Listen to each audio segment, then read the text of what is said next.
So in this video, I'm going to show you how to track the end result of a top of the funnel campaign. So top of the funnel campaign is something like a giveaway or a quiz or some type of campaign that you're running to really get a huge amount of volume and traffic and awareness around your brand at a much cheaper cost than paying, for example, for direct response, one click to one website page view sort of thing. Because with these campaigns, such as giveaways, you're leveraging sharing and the viral factor and that sort of thing. But as everybody knows, they don't convert as well.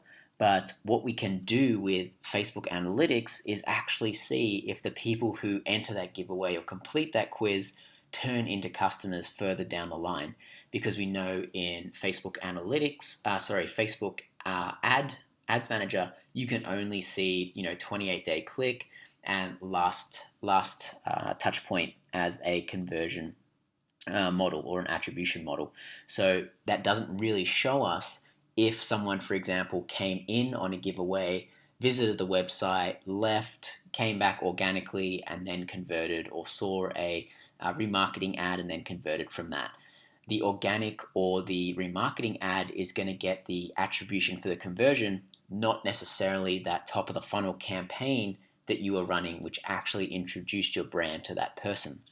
So I'm going to use an example for this. So we were running a giveaway for this client. We spent about $1,600, and you can see in the Ads Manager, it looks very unsuccessful. So you can see no purchases, one initiate checkout, 5 add to carts. But what we did have was a 7% click-through rate, a 35-cent cost per click on a relatively expensive audience.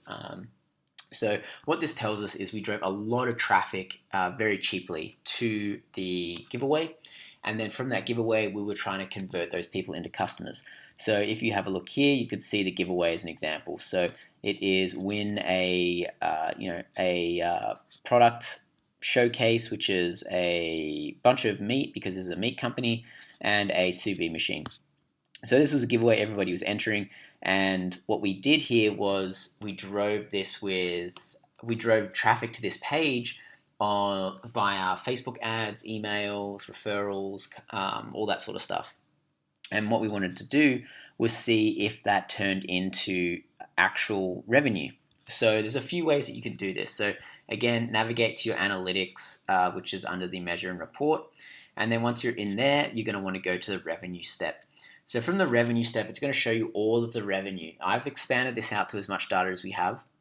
But what you want to do is you want to use this revenue view to see how that revenue was generated and where it was generated from.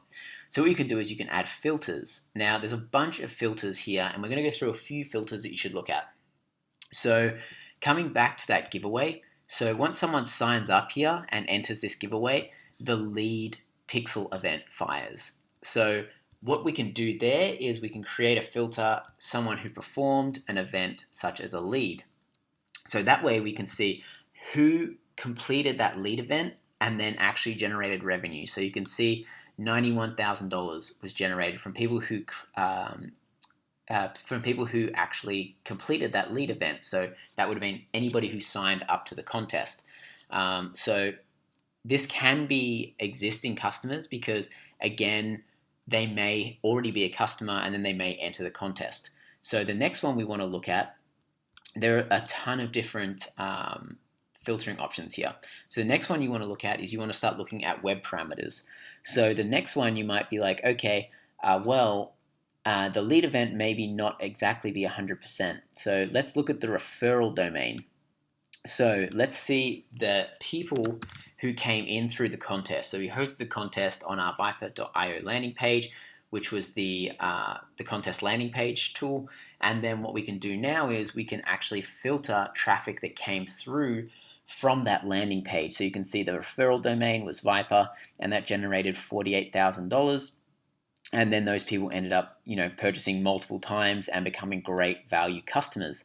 Now you can see from here, this doesn't show this data. So this doesn't show that, that 1,600 ended up turning into $48,000.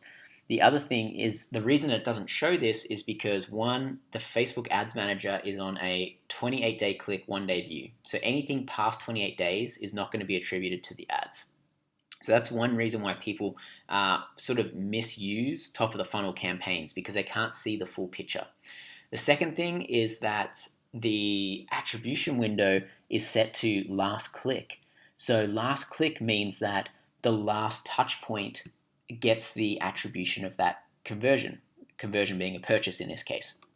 So, for example, a lot of people might have come in through the giveaway and found out about the brand through the giveaway, but then they didn't necessarily buy straight away. They maybe went and researched the brand, they saw some remarketing ads, and then as soon as they clicked on those remarketing ads and turned into customers, Facebook Ads Manager is giving all of those conversions to those remarketing ads. So the top of the funnel campaign never gets that attribution or that credit for introducing that new person to the brand. Now, Facebook Analytics does people-based tracking.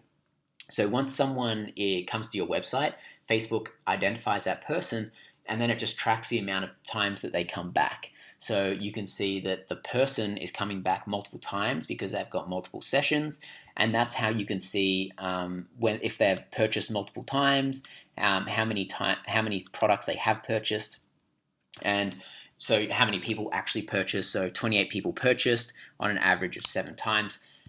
So you can get a lot more granular data from the people-based tracking. So there's a bunch of other filtering options in here that you can go through. You can do it based off events. You can do it based off demographic. The web parameters are really important. So you can go through and look at things like referral domain if you're doing a giveaway that's hosted on another URL. So for example, this giveaway was hosted on Viper. If it was hosted on the actual website and it was like website.com/giveaway, you could do it by referral URL, and the referral URL would contain giveaway. The other things you can do is you can look at if you have tagged your campaigns with UTM tags. So UTM tags are just parameters that allow you to track traffic. If you've tagged your campaign with UTM parameters, you can also see that. So there's a lot of really cool information that you can get from the revenue section, and this section works really well for tracking the customer journey from if they engage with a top of the funnel campaign, and if they did, how did they end up turning into a customer, and what's the value of those customers. So if you're running a giveaway, definitely check out, or if you're running any type of top of the funnel campaign, whether it might be a lead magnet, it might be a quiz, it might be a giveaway, anything that you're doing to generate really cheap traffic, but it's got a low intent of purchase, those people who are getting introduced to your brand may convert at a later date. So you need to use a tool like this, Facebook Analytics, under the revenue channel or step to see if they actually turn into customers at a later date. So let me know if you've got any questions again in the comments, and we can go through those.